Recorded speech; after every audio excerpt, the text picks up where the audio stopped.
Morning எந்திக்கும்போது window டோர்லாம் பயங்கர சவுண்டாக இருந்துச்சு. என்னன்னு சொல்லி வெளியே வந்து பார்க்கும்போது தான் திடீர்னு இன்றைக்கி பஞ்சாப் வந்து மழை. ஸோ அப்படியே கொஞ்ச நேரம் பால்கனியில் வந்து பார்த்துட்டு இருந்தேன். இன்றைக்கி ஒரு ஸ்பெஷல் டே, என் ஹஸ்பண்டோட பர்த்டே. ஸோ அவருக்கு சர்ப்ரைஸாக கேக் வந்து அரேஞ்ச் பண்ணியிருந்தேன். இதுவும் ரொம்ப கஷ்டப்பட்டு தான் அந்த கேம்பஸ்குள்ளே கேக் வந்து அரேஞ்ச் பண்ணுற மாதிரி இருந்துச்சு. அவர் லாஸ்ட் இயரே சொல்லியிருந்தேன் அந்த கேக் சர்ப்ரைஸ் எல்லாம் வந்து தேவையில்லை அப்படின்ட்டு.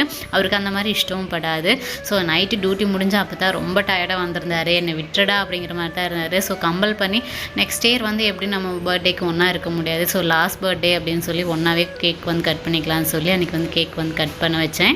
அவருடைய பர்த்டே அன்றைக்கி ஸ்பெஷலாக எதுவுமே வந்து பண்ணல. சிம்பிளாக முட்டைக்குழம்பு மட்டும் வச்சுருந்தேன். ஏன்னா ஈஸ்டர் வருது. ஸோ தவசு வந்து போயிட்டு இருக்கனால ஈஸ்டர் அன்றைக்கி நம்ம ஏதாவது ஸ்பெஷலாக செஞ்சுக்கலான்னு அன்றைக்கி வெறும் முட்டைக்குழம்பு மட்டும் வச்சுருந்தேன்.